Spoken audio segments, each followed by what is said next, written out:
Hi everybody, all my followers, be welcome to another video. So the video today is on this 2010, yeah, Volvo V50 with the 1.6 diesel engine. And the issue with this is, I was told that on long journeys, basically, even because I already drove the car around the village the other day for me to understand a little bit better what the problem was, and I couldn't see anything wrong with it. This was without even scanning the car. The car drove fine, no problems at all, but again was just here around the village for about 20 minutes. That was it. So I rang the guy just before I started this video, and I asked him, and he says that driving around small journeys, he drives okay. When you drive long journeys, he said that the red triangle, let me see if I show you this. Where is that triangle? I think there is a warning on these Volvos. I think there's a triangle somewhere here in the middle, I think it is, or somewhere on that. I could swear usually comes up with a triangle, which is not showing now, but I think there is a warning triangle somewhere in there in the middle that illuminates when there is an issue, and apparently that's the triangle that comes up. and he didn't tell me if the car goes in limp mode or anything like that, but he reckons the code on the car is something about the DPF. So we're going to scan the car, see what the problem is, and try to figure it out. Okay, I have already scanned the car, but I just want to show you one thing first. So I'm just doing a test to the cluster, just to show you that should be the red triangle the owner was talking about, which it doesn't come on when you turn the key on. So I'm guessing that's the one, which might just come on when there is actually a issue. The car now does have an extra fault that I have caused, but I will show you quickly. So the fault codes on this thing is this. Forget about the 2800, this last one. I caused that because I went in there to inspect the sensor, disconnected it, make sure it was clean, the connection, etc. And I had the key on, so I'm guessing that's why this fault came on. So what we have here now is these two codes. I'm not sure if this first one would make that to happen. I'm guessing it's going to be more there is trap blocked, but what we're going to do is we're going to start the engine, look at some live data and see what pressures we have in there. The sensors on this car are on the sensors, the DPF sensors on these cars are prone to start to give erratic readings as they get older, and obviously a replacement is needed, but we're not going to jump into that just yet. Let's going to do some checks and go from there. Okay, so this is what I was talking about. I just came here to check that, make sure it's okay. Now this sensor has been already replaced. It's not the original sensor. The car is a 2010, and you're gonna see here on this plastic marking there, can you see there just after my fingernail? So 9/2015, so that's when this plastic was molded, and at the back you can see exactly the same in there. See there, 7/2015. Okay, so the sensor has been replaced. It says a Ford, but it's all the same stuff. Ford, Volvo is all the same crap. And this, it looks like an original sensor, genuine. So but still, if it's from 2015, that's a 9 years old, or 8 years old. So yeah, so still mine needs replacing. We don't know yet, so let's gonna plug this back in and check some live data. That's what I'm interested on, is to see which pressures, oh, come on, let me just put it here somehow where it usually goes. I already took the bolt off, but we can put it there somehow. Okay, fine, just like so. Stay there. Okay. What I'm interested to see is the back pressures, or the differential pressure between the front of the DPF and the back of the DPF. So let's gonna start it.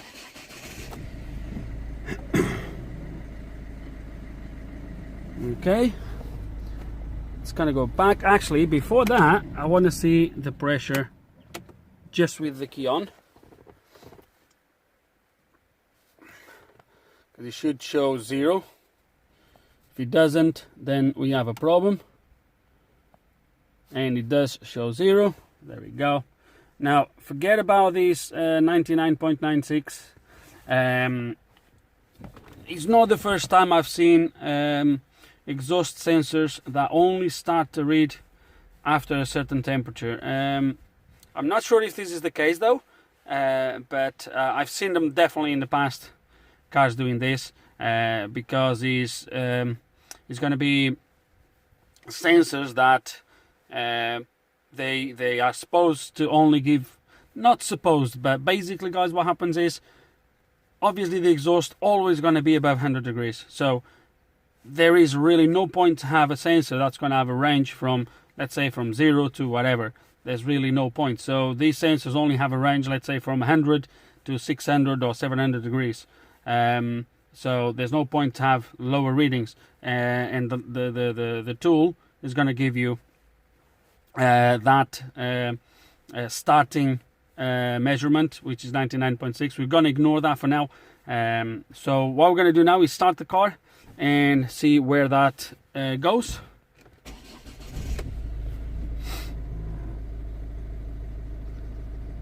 Oh, that's already too high. That's a little bit too high.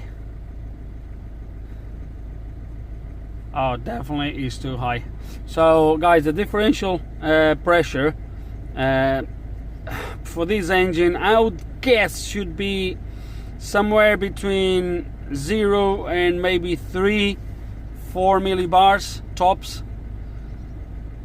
A differential pressure of 11 millibars. So hectopascals, that's the same as millibars, so you ignore that, just read that as millibars. Okay, so 11 millibars. It's not too much, but it is definitely high. It is definitely high. Definitely high. Yeah, it shouldn't be this high. So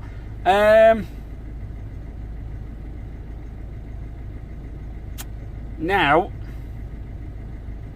how we're gonna do this?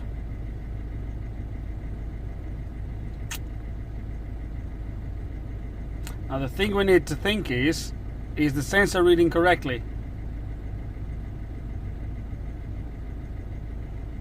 Because that's another issue there. I don't know if the sensor is reading right.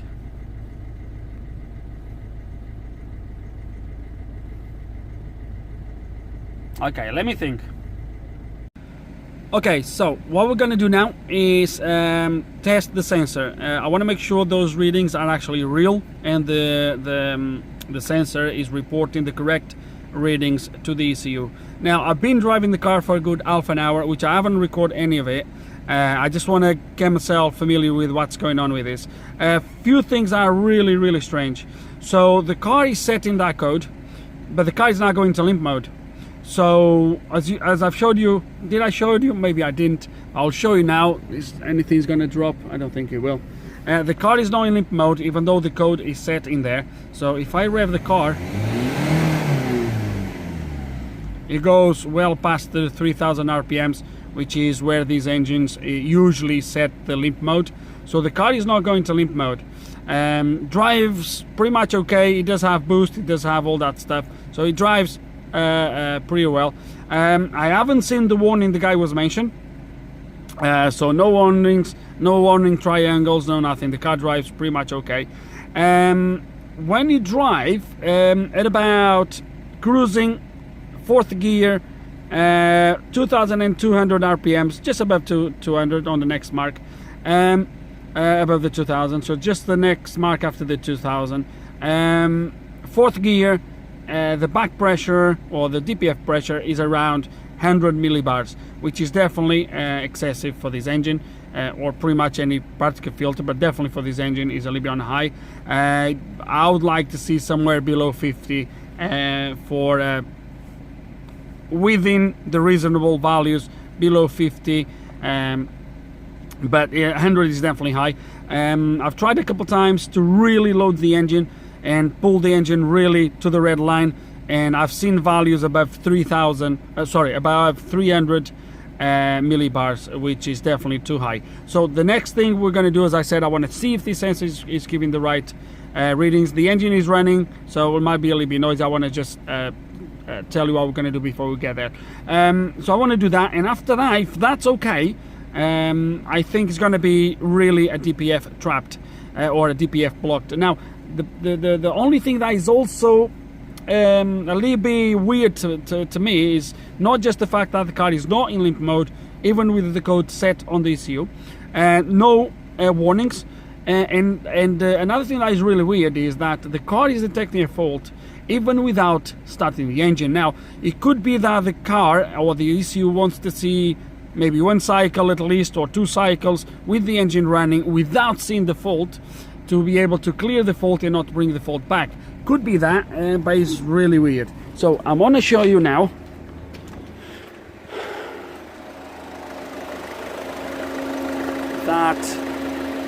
Okay, so what we have here, guys, is the sensor is out, and the pipe for the DPF, before the DPF, and the catalytic converter is connected to my vacuum pump, okay, or my pump, if you will. And I want to try to put this here somewhere where you guys can look at the live data. There it is. So that's the DPF pressure sensor, that's 0. So I'm going to connect my vacuum pump, and I'm going to start to put pressure into the sensor.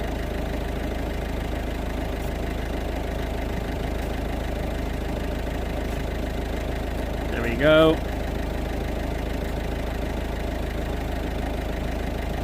So I have about close to 500 millibars at the moment. So there we go, it's reading okay. If I'm going to be able to show you this, it's reading. Come on. I was trying to show you.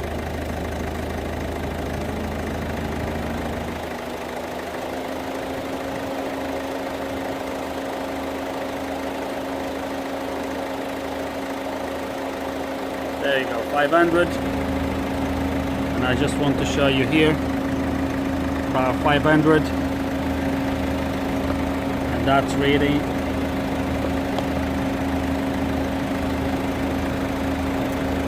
That's reading also 500 pretty much. So it's quite well calibrated, if you will. So I'm going to go a little bit further now. That's about 600 now. There we go. So let me go coming down now. So now I have about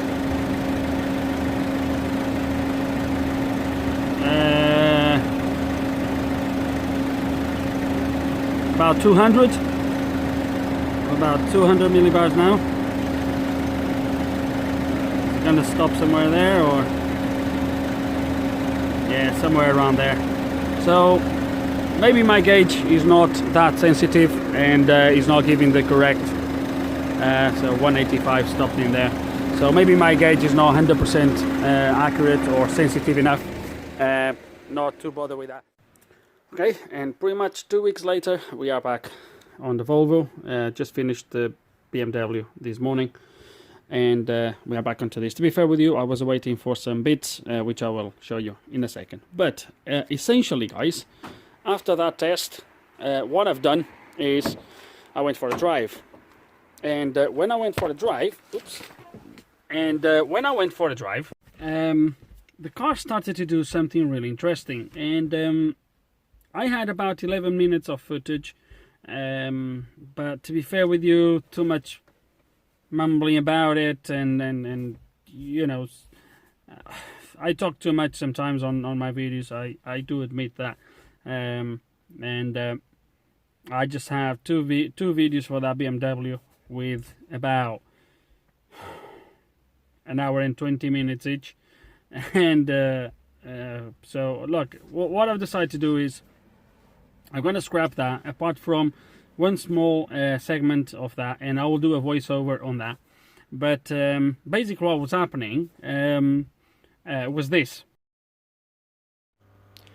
So I was here just driving along, and as you can see on the screen, we had about 280 degrees of temperature on the DPF and about 20 millibars of pressure going down. I was just driving along. I'm not sure what kind of RPMs I was doing at this point. Unfortunately, I didn't put the RPMs on this screen, which I should have, but I didn't.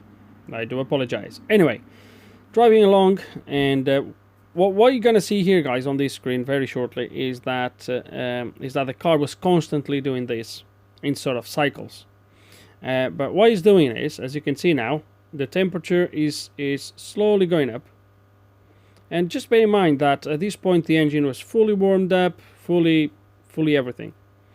And you're going to see that the temperature is going to carry on going. And it's not because I'm pulling the car, because by pulling the car, yes, the temperatures will go up eventually, but they will not go as high as you're going to see in a minute. As you can see now, 430 and still going up. And what you're going to see is that very shortly they will go over 500 degrees. We're still creeping up. And at this point we have 140 millibars of pressure.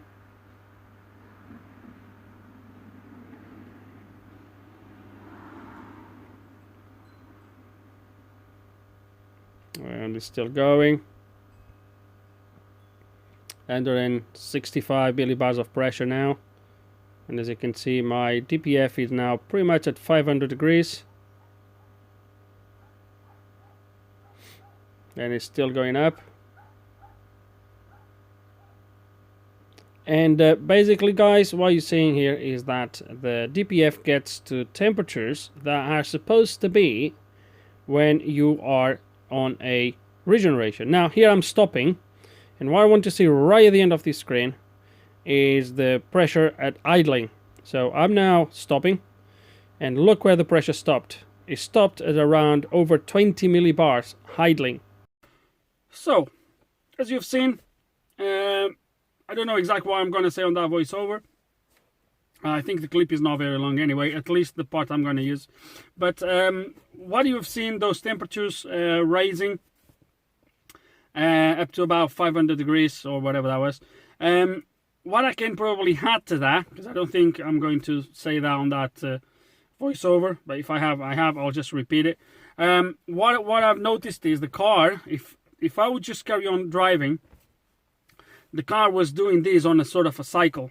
So it was always, so basically what I was doing is, the temperature on exhaust was going up to about high 500s.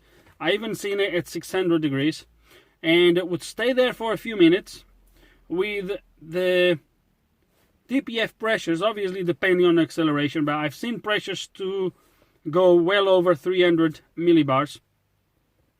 And but yeah, it would stay there on those high temperatures for about 2, 3, 4 minutes or so, and then all of a sudden would just start to drop, and it would drop down to normal. The 200, 300 degrees, somewhere around there, would drop down to normal, and then would just stay there with the back pressures always 60, 90, 100 millibars, somewhere around there.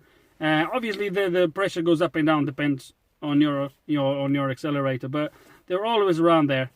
And then if you just carry on driving, the car would do the same thing again, would start to raise the temperatures up to about, again, high 500, 600 degrees, stay there for a few minutes, and then we'll drop down again, and we're just constantly doing this, okay? So in 11 minutes that I've done driving, I think the car did that 3 or 4 times. So it was constantly doing this, and obviously the code for the blocked DPF particulate trap, whatever that is blocked, just doesn't go away. It's there constantly. So at this point, I'm not sure, because I've never seen the car in limp mode, which is really strange that the car is now going to limp mode. It's definitely not fast. It feels a little bit sluggish, but nothing exaggerated. But it's definitely not putting the car into limp mode, which is really strange. I never seen any lights for DPFs or anything like that, so not really sure. So, and that's the thing, this I think is probably an auction car as well. Did someone mess with this in the software, and it's a little bit tricky. So the next step for me, and that's what I was thinking about, was either, I think I already said that, so I would have to either remove this DPF and get it cleaned, or try to clean the DPF while in situ.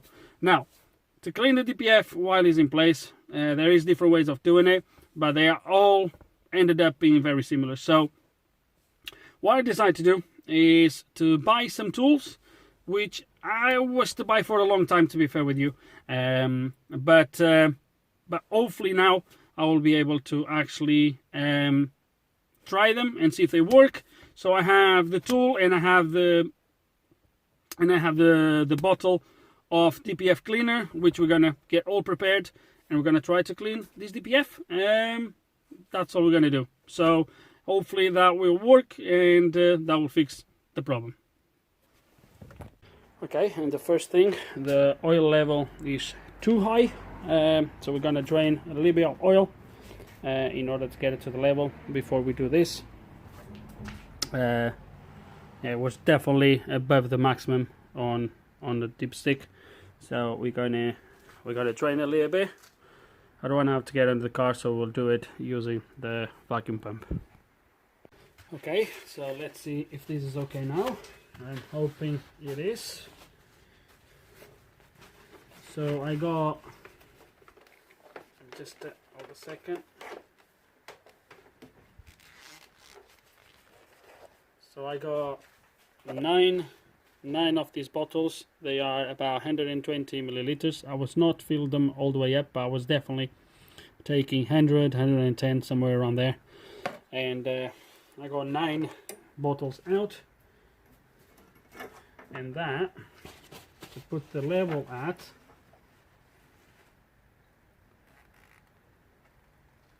right there, and if you can see, just below the minimum a little bit. Let me clean this and do it again.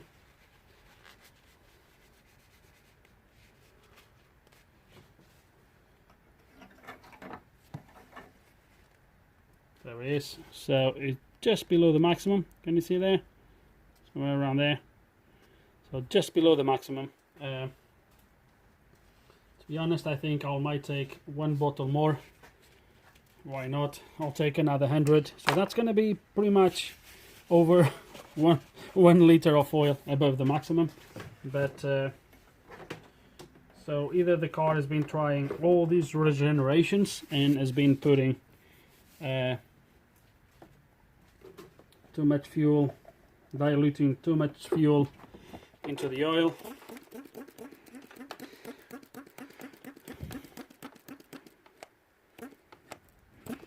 We'll take these one more, and then we'll go and start to try to proceed with the cleaning. And I ended up taking another 2 bottles, so it's right there now, which is pretty much okay, I would say. So it could be indeed because the car was trying all these regenerations. If that raising in temperature was meaning that the car was trying to do a regeneration, it could be that.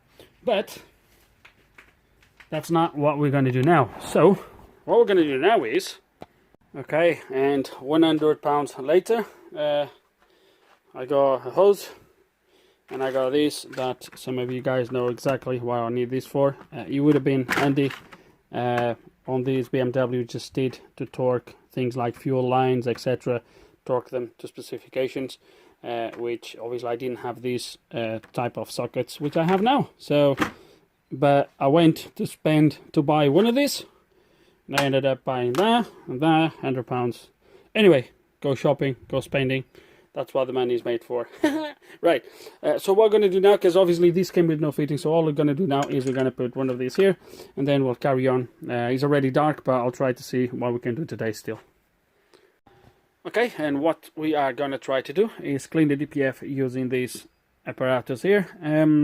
I was well aware of these, but guys, in the past, there's a little bit of an investment here, and in the past I just used to remove the DPFs, soak them in diluent or brake cleaner, or a mixture of both, leave them to soak for a little bit, and then literally just using the pressure washer, just pressure wash them as much as you could, and usually works like a treat. I never really had an issue.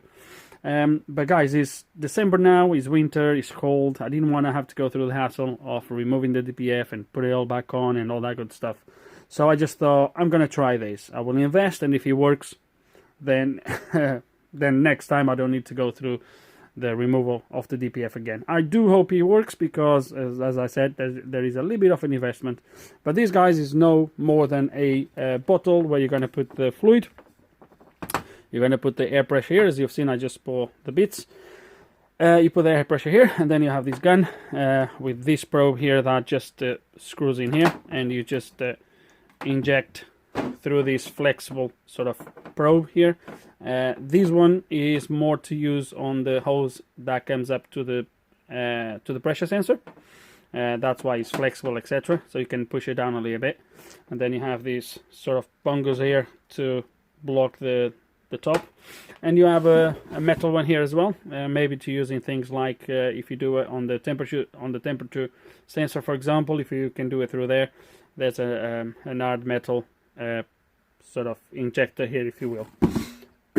And the DPF fluid cleaner we're going to use is this one here. Now, before, you probably already seen these bottles. This is very expensive. There's no publicity here. I paid full price for this. There's no... Okay, so, but is this fluid here? Okay, and it costed me £25 plus VAT plus postage. So in the end, I got it delivered for about £38, I think, if I'm not wrong. £38 for this bottle, which I'm not sure if we're going to need it, all of it, but we're going to read the instructions. I'm actually going to try to put the instructions somewhere here for you guys to read. Actually, am I going to do... No, it's not going to work. I'm just going to do it like this, guys. You can pause if you want, but it says there, in application, engine is turned off, the exhaust system is at room temperature and has no leakage. All exhaust system relevant parts EGR, blah blah blah. Check the engine oil level. That's what we just did. And then you have the instructions there. Okay, how you do it. So we're gonna literally follow these instructions, and that's about it really. Let's see if this works. And yeah, that's what we're gonna do. Okay, so I think I'm going to increase a tiny bit the concentration. It says to use at least half a liter, and if you remember, if you read that, it says is 1 to 3. So 1 liter should do 4 liters in total, and I'm gonna put 500 milliliters of this stuff. I'm going to put 400 milliliters of this and 500 of water. That should make about a liter. It says on there a minimum of 500 milliliters, so we're going to already double the dosage.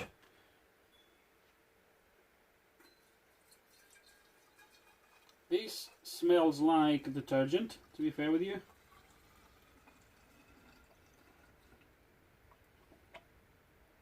It literally smells like detergent.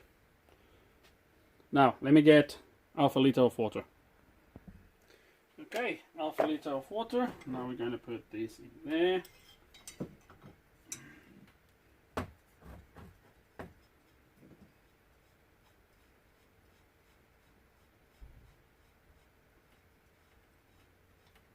we go. And now we're going to put the air pressure, which says is between 2.5 and 4 bars. And then what I'm going to do, because I'm using the double of what they recommend, what I'm going to do is I'm going to put about half a bottle straight into the DPF. Then I'm going to leave it to soak for a little bit, and then we'll do what the instruction says, which is start the engine and then use the rest of it in, what does it says here, in spray for 5 seconds intervals.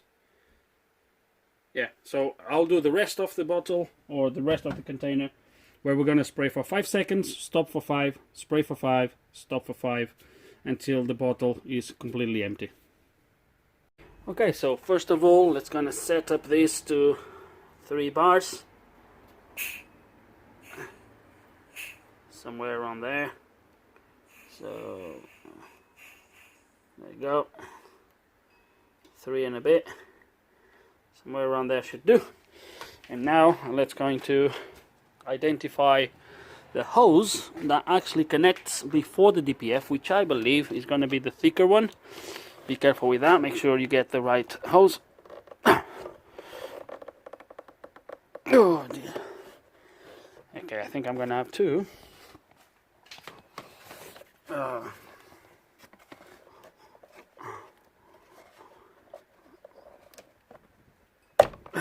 it is. The other one is the thin one, which is the other one is the one that goes. I know you can't see anything, but so this is the one that goes to it. Now we're going to insert the probe, connect the air, and do it for about half of the bottle, I would say. Okay, and unfortunately with some connections that came from wherever, they were not tightened properly and it just went a little bit everywhere, but it doesn't really matter.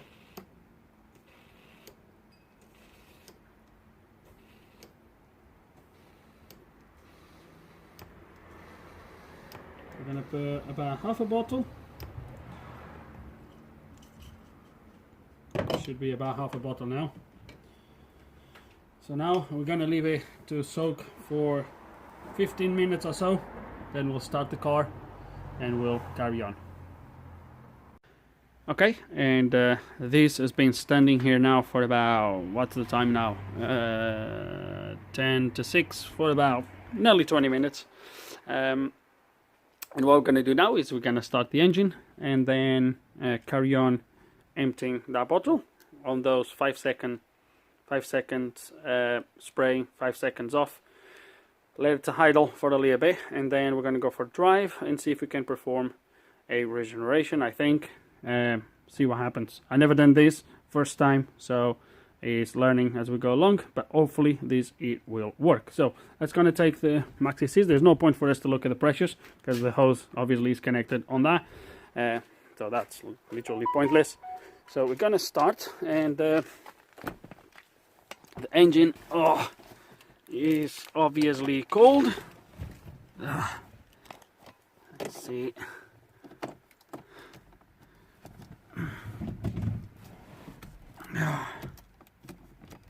Come on, steering lock. That's better. Right, let's start it up. This.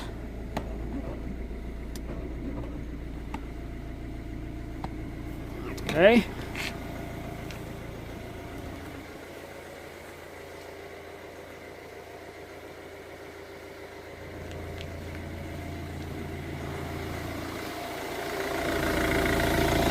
There's a little bit of a gap here. Let's gonna block that up. Let's carry on injecting the rest now. It looks like it's snowing. We're gonna leave this to clear a little bit. Now we're gonna put it back onto the sensor. This. Oh. Wow.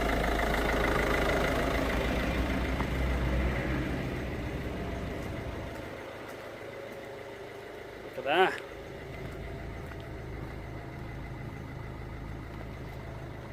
Coming a little bit too clean. Okay, we'll let it to, look at that.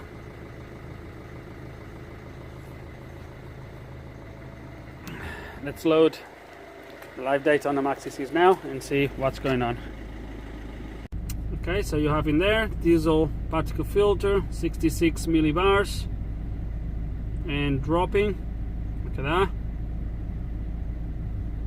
To be fair with you, it was showing 11 before. Was 11 before the idling, but then it started to go up when I start to drive.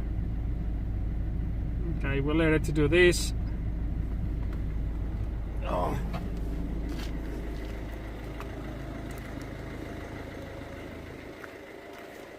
Oh, now it's like this blue smoke. Look at that. That's something different. But the foam comes pretty clean, to be fair with you. So we let it to do what it has to do.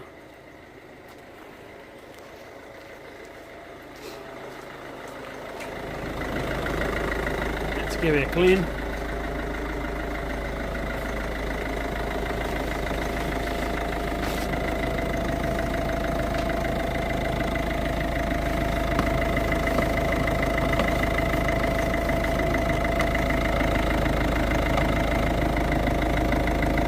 Already getting cold.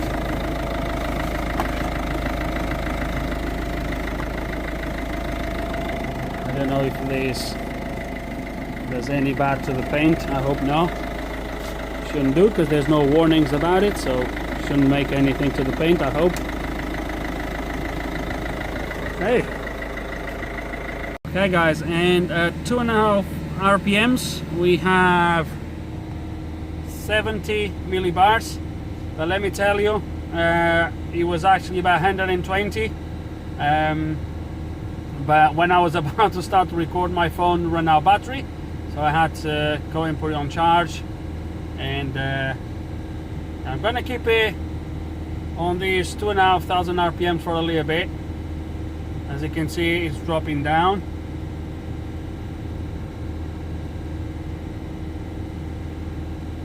I'm gonna keep these revs for a little bit and see what happens. Ideally this will drop below 50. That would be ideal. And once it does, we're gonna go for a test drive, and I would say force a regen with the tool, but I don't want to do it if this works, obviously.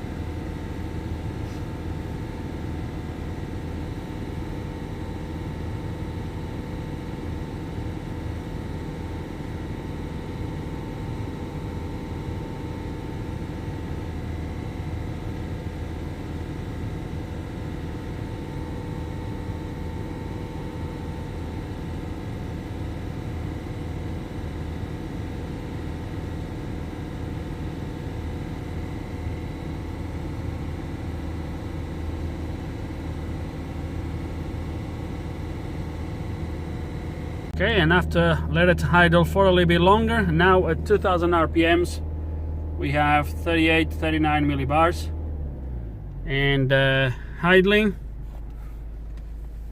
it was set at about 7. We're just gonna go for a drive. I just closed the garage, and we're gonna go quickly for a quick test drive, see how it goes.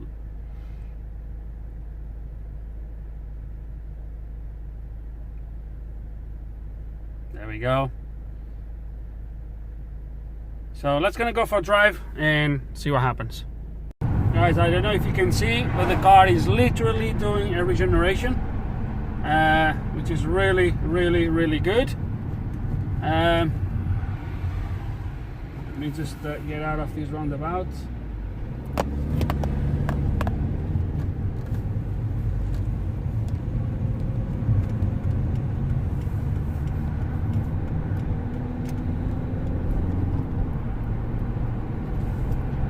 As you can see in there,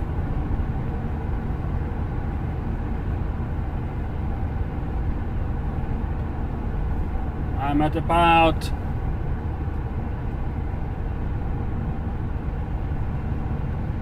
well, you can see the RPMs right at the top.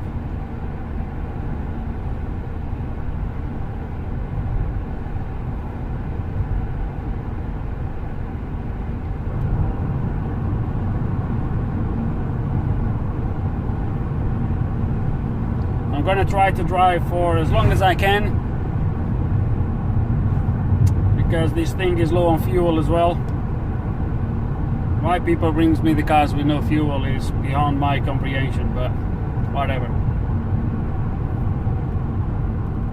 So now I need to turn left, and I will go until the next roundabout and then drive back home, because I probably don't have fuel for much more.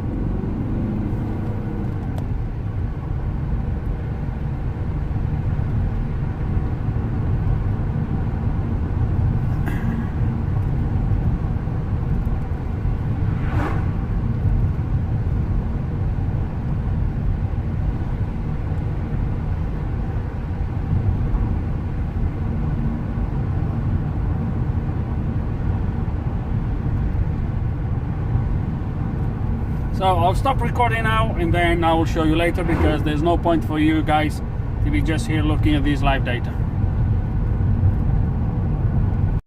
Okay guys, and I just drove back home, and what you can see there now is that my DPF pressure at idling is down to 5 millibars. Still a little bit high, should be a little bit less, but not too bad now. If I put it to about 3,000 RPMs, as you can see there, is about 60. A little bit high. I would like to see that below 50, to be fair. But what I want to do now is, because the pressure now is below what the car deems as a problem, what happened is there is no codes now coming back. Okay, so which will allow me now to do a regeneration. Unfortunately, I don't have enough fuel, as you can see in there, so I'm gonna have to get some fuel tomorrow, and then we'll do a static regeneration. But guys, the car is happy with this, so clearly this was my problem, and it looks like the cleaning and a little bit of driving actually fixed the problem. So tomorrow I'll do the regen, but there's no point to be here guys now recording anything. The regen, the only thing it's going to do hopefully is bring that value even lower, a little bit lower than that, and yeah, that's it. Looks like we fixed it. So with no further ado, let's gonna wrap up this.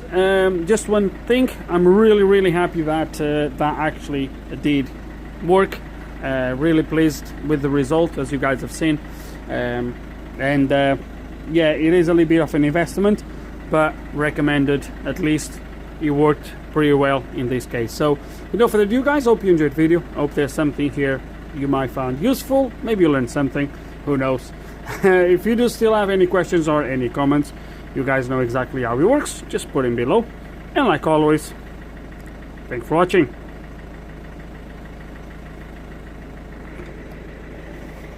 Cut, because there is more to the story than it meets the eye. So this is the following day, and I'm going to explain you exactly what I mean by this.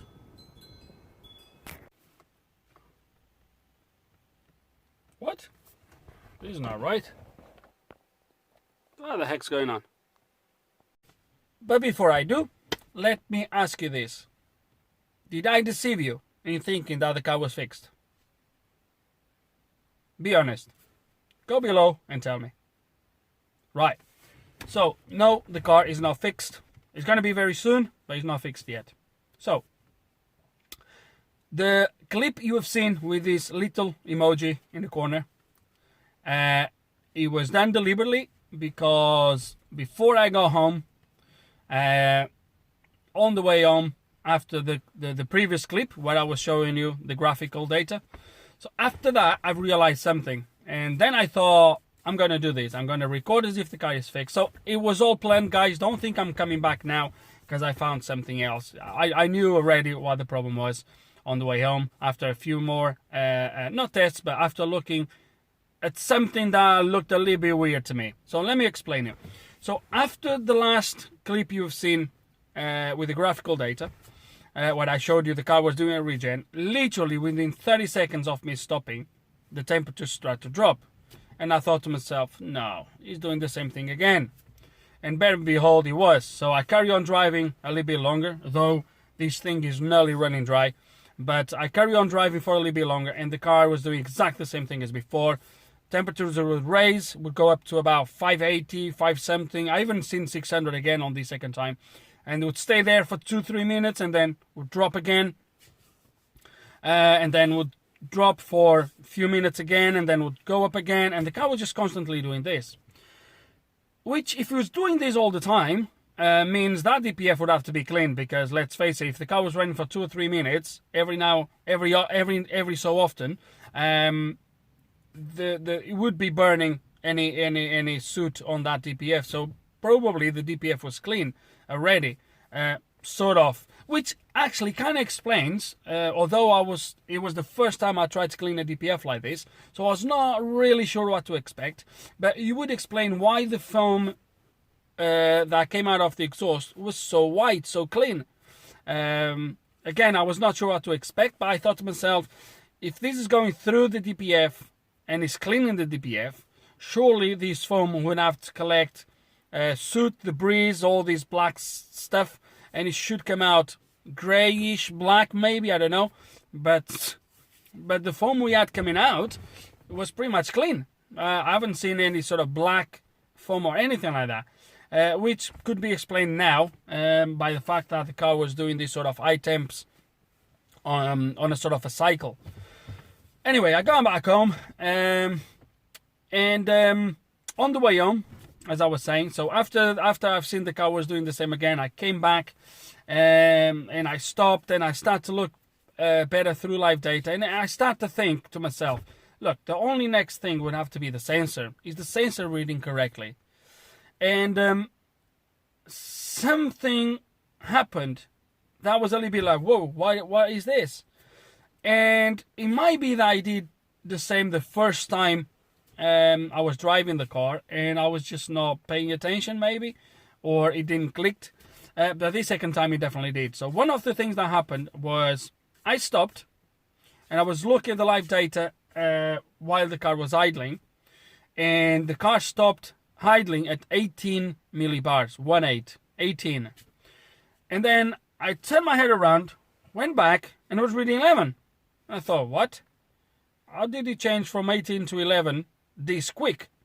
Because usually, if you have seen, it comes relatively quick, but it comes like, but this was a really kind of a jump to 18 to 11. And I thought, that doesn't sound right. And then what I've done, I start to actually, at this point, I actually came home. I came back home.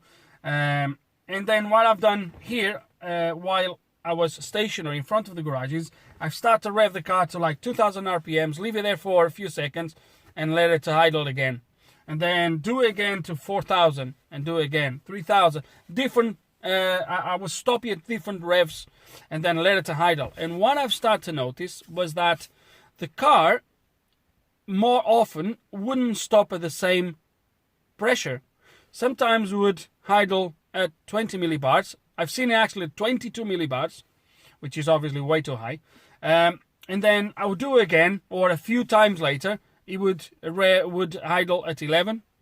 I've seen a low as 10, and then would stop. I think between 10 and 22. I think I've seen it stopping every single one, and I thought this is not right.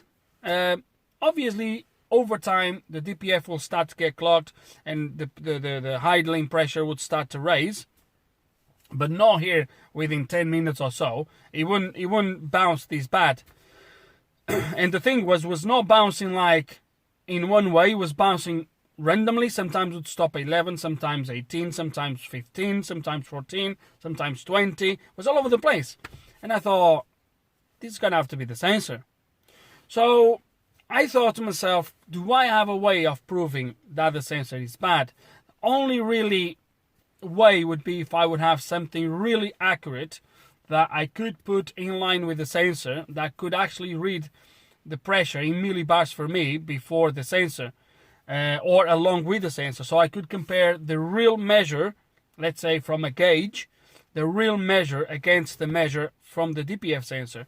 Although I think, because of the combustion, I think perhaps, I might be wrong, perhaps if it was a sort of a gauge, the gauge would bounce a little bit all over the place, but it could, because the sensor I think is going to give me an average. It's going to read this pressure and then it's going to output an average of these two values. Maybe I'm wrong, I don't know. But if I could put something in line with the sensor, then I could tell, okay, my gauge is reading 10 millibars and my sensor on live data is actually giving me 20. So this is obviously wrong. I don't have that yet. Maybe I'll have to get something along those lines. But that would give me a good option. But then what I decided to do, I thought, let me try something here. So I got my vacuum pump, and what I've done is I connected again as I did previously, put it to the sensor, and I put pressure into it. I think I went up to about 500 millibars or something like that. And then I released the pressure, and then I did something, which was I put vacuum into it. Not crazy amount of vacuum, just 1 or 2 pumps of vacuum. And then I released it, connect the sensor, and well, you've seen on the previous clip, 5 millibars. And I thought to myself, hold on a second. So the sensor obviously is constantly under pressure. But if I pull vacuum into it, now you're reading lower than, that's strange. So, and after that, obviously I was able to clear the code, which you have seen on the video. That was all a con. It was not the real thing. That was just a little bit of fun with my videos. But that was all a con in order to deceive you. So, but yes, so once I put a vacuum into the sensor starts to read way lower values. Came here this morning, I let the car to settle a little bit. Came here this morning, started the car, and the car is now reading about 9 millibars or something like that. So it's already going up just because I let it to rest a little bit throughout the night. So even if I would say now it's reading okay-ish, I'm not going to trust this sensor anymore. I cannot trust this sensor anymore, obviously, because if by doing what I've done, the sensor starts to give me different readings, then it's only going to be a matter of time until it starts to mess things up again. So what I've decided to do, there's no other way really, is I've obviously spoke with the owner. This has all been agreed. I rang Volvo. Volvo wants 119 pounds and a few pence for the sensor, but they do not have the sensor for sale. They'll have to order the sensor in, and today, what's today? Today is the 21st. Is that 21st? No, 20th of December. We are nearly Christmas, and it's gonna, the guy, he reckons he could get me the sensor here for the next couple of days, but I'm working tomorrow and the next day on days. So then it's Christmas, and I just thought I need to get this resolved. So I rang Ford with the same part number. As you've seen, that's a Ford part anyway. And they have that on the shelf, though a little bit more expensive. Receipt, I paid £142 and 32 pence. So it's a little bit more expensive, but it was on the shelf. And here is the sensor, which we are, can you read it? I hope you can, maybe like that. Okay, so this is the sensor, which we are going to install. And hopefully this will fix the problem. So let's kind of put a new sensor and look at some readings again. But just before we do, let's kind of start this thing with the old sensor still in place. And we're going to look at some live data.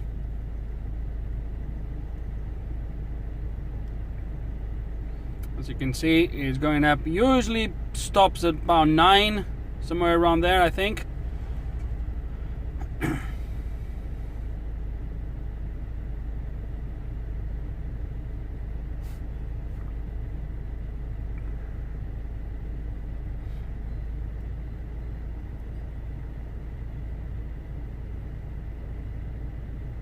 Let's settle a little bit.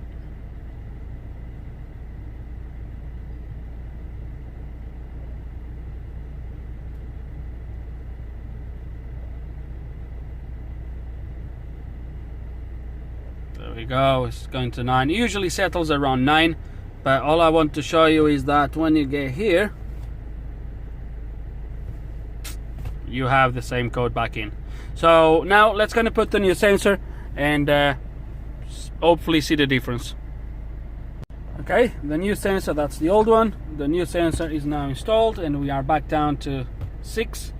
And these guys is obviously the car is idling, and this was just by replacing the sensor we got down 3 millibars. Still a little bit on the high side. Maybe a actually regeneration forced with the tool would help, but before that we're just gonna come back and we're going to clear the codes. There we go. Okay, and now let's see if he allows me to do a regeneration.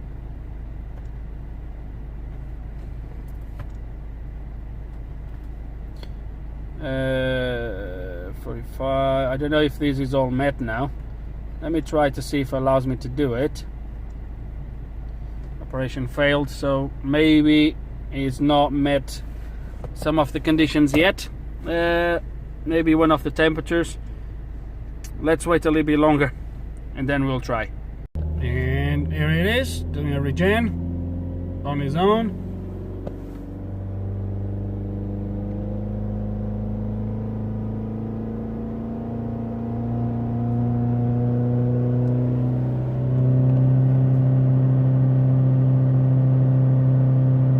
Up to 4,000 RPMs. As you can see, I'm not touching any pedals.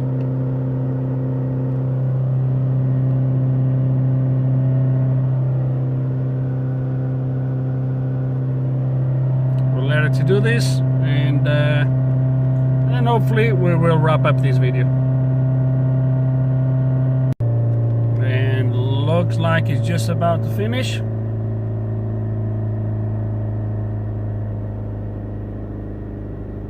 Again, it's doing everything on its own.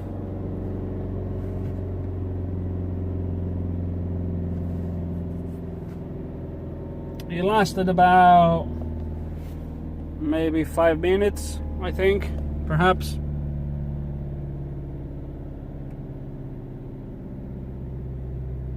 I'm surprised I still had fuel for this. Oh my god, he's gonna have to bring fuel to take this thing back, because I'm not gonna take it out of the driveway again, that's for sure.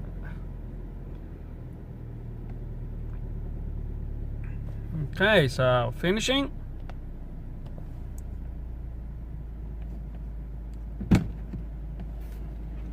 Let me see if we did make... Oh, he smells burning. Nah, not really. A bit of I think that's from yesterday actually, maybe. Didn't really do a lot. Okay, so it just says performed okay. I don't know if I need to press anything else. I'm gonna wait for a little bit because I don't know if this is just gonna stop itself or if he's gonna do something else next. Not really sure. We'll wait a little bit.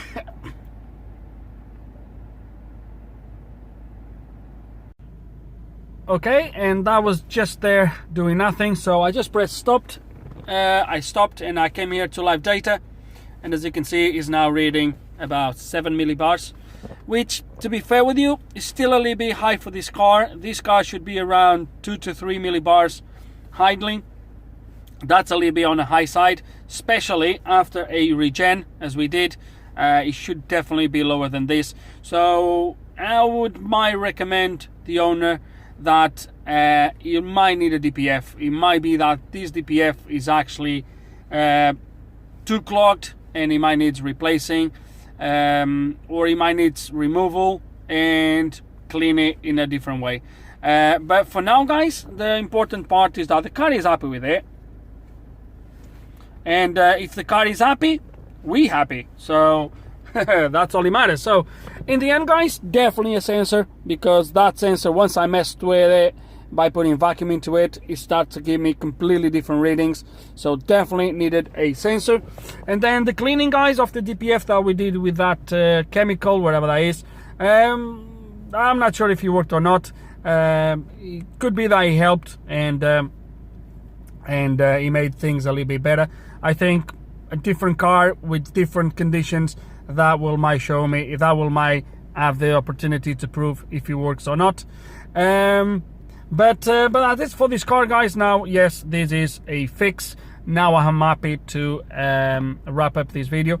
And in the end, guys, as you've seen, a sensor that needed replacing, and perhaps cleaning to the DPF. And again, I will recommend the owner that you might gonna have to change this DPF, or again remove it to do a different type of cleaning, because it might be that it's actually getting clogged up, and the regenerations and whatnot are actually not able to clear it properly anymore. So without further ado, guys, let's gonna wrap up this. I hope you enjoyed the video. I do hope you learned something. If you do still have any questions or any comments, guys, you know exactly how it works. Just put them below, and like always, thanks for watching.